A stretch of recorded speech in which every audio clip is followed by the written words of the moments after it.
I was thinking about marriage this morning, and I remember when I first got married. Well, before I got married, I was very fixated on getting a husband, getting married. And looking back on it now, I recognize that I wasn't ready for marriage. And in fact, I didn't take advantage of being single. If you want to be married and you're not married yet, you're not being punished. God is not being mean. He is allowing you the opportunity to get you together. And so if you find that you are pining after marriage, that is an indicator that you have work to do. Singleness and being single, this season of singlehood that that we find ourselves in, is actually the best time. It is a time for you to get your finances together. It's a time for you to get your body together. And it's a time for you to get your mind, your spirit, and your emotions together. Use this time that you're single to get you where you need to be. Because when you get married, marriage shows everything you have not dealt with. And so if you are mentally and emotionally scarred, traumatized, broken, unhealed, that's going to come up in your marriage, and your marriage is going to be a disaster. So do be intentional about focusing in on you during this time of singleness, getting you ready so that you can show up as the best version of you for your partner, right? Because what kind of partner do you want to be? What kind of partner do you want? If you think about the partner that you want, the man, the woman that you want, what kind of a partner is going to fit them best? So if you want a man that is going to be emotionally available, emotionally intelligent, a great communicator, a great provider, you are going to have to be a certain kind of woman for that kind of a man to be attracted to and to be compatible with.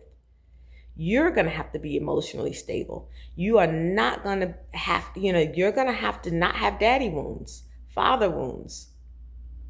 You're going to have to be really secure in who you are. You're going to have to be able to stand on your own 2 feet without sucking and needing him to constantly affirm that you're beautiful, that you are the person that he wants, and he only wants you. Like, you're going to have to do your work. So any insecurities that you currently have about, am I beautiful? Am I worthy? Do I have value? All of that stuff, you're going to have to get settled. Go to therapy. Go to therapy. Any trauma that you have in your life, go to therapy, work through that now. Because that's going to come out when you get married. Marriage is a mirror. It will show you, and it will show your partner you, and vice versa. Fellas, any unhealed wounds and spaces, if you have father wounds, go deal with that, because how you parent, how you love your partner is going to be reflected in the way you see yourself. It's going to be reflected in the way that what you've seen role modeled. And if you haven't seen great fathers and husbands role modeled, not only do you need to go to therapy to work on the father wounds, because that has to do with your identity. Do you see yourself as valuable, worthy, all the things? But you also need to get some mentorship so that you can see what men do, what healthy men and husbands do. So get in a community, get some mentorship before you try to get married. Don't bring your mess into a marriage. Get you squared away. And if you've got mother wounds as a man, if you don't like your mother, if you don't like women, if you think women are less than, women are beneath, and all of it, get all that dealt with. Because whatever you bring, what those belief systems based on what you've seen, what you've experienced, trauma, that's going to come out. That's going to come out. If you've been hurt by women, we create the inner vows. I'm not going to ever, right? And so then we put walls up and we build defense systems. And that comes out in how you relate to your partner. So go to therapy, deal with that, get the support you need, work on your body, right? Because your partner gonna want to have sex on a regular, frequent basis. Do you have the stamina to keep up? Sex, finances, children, those are the top 3 things that destroy marriages. Bring that there's conflict and that kind of thing in marriages. People divorce over those things. Get your body together. Get your body together, because your partner is not going to want to hear, I'm tired tonight. No, your partner is not going to want to hear that. Get your body together. Dissatisfaction in the marital bed brings all kinds of stuff, all kinds of stress, conflict. Get your body right. Get in shape. You want to have children, get your body right. That's for the ladies, but also for the men, because as fathers, your wife is going to need your help raising the kids, getting up with them, changing them, running after them little suckers. You are going to have to be in shape, and you need to be healthy, because your family needs you to be alive. Your finances. Financial stress causes a lot of angst in relationships. Get your money, your budgeting skills, all of that. Practice handling your own funds and running a household. If you don't know how to run a household just yet, oh, my voice is getting tight. Hold on. If you haven't yet learned how to balance your budget, pay your bills on time, start seeing what that feels like. If you haven't gotten there yet, you're not ready for marriage. So use this time now to get really efficient in that. If you don't like to share, you're not ready for marriage. If you don't know how to communicate, you're not ready for marriage. So use this time to learn how to communicate. And that's not you just trying to, okay, I'm going to practice it, but also take some classes, practice communicating, go to therapy. I can't say that enough.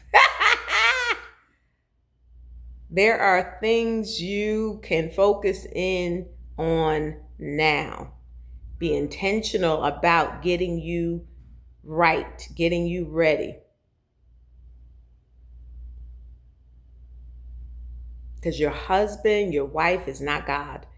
They're not your parents, so they're not going to be your mom. They're not going to be your father. If you're looking for that in a spouse, you need to go to therapy and work through those emotional wounds so that you can show up healed, healthy, and whole in a marriage.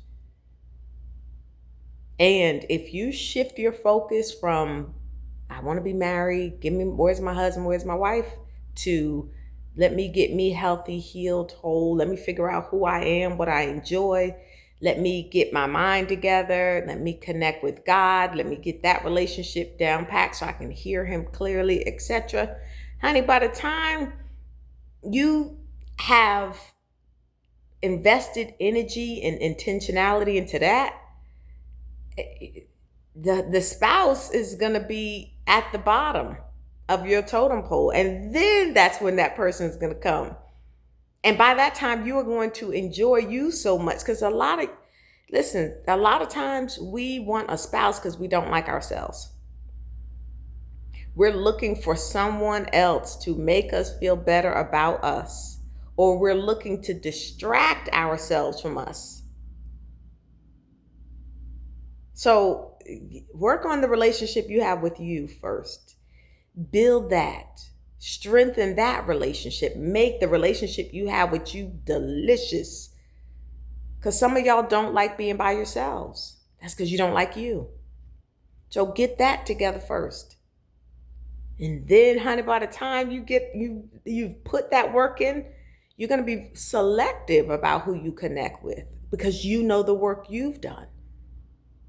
And for right now, some of y'all are just scraping the bottom of the barrel, whoever's there. But honey, once you've started to put the work in and you recognize now your worth, because you done dusted you off, shined you up, and God as well, right? Because that's first and foremost. Fellas, how can y'all lead a household? How can you lead a wife if you haven't learned to submit to God? All right, you got to submit. You have to allow God to lead you. You have to discipline you. And you're going to be wanting to discipline kids and you're not disciplined. Yeah, so get all that together first.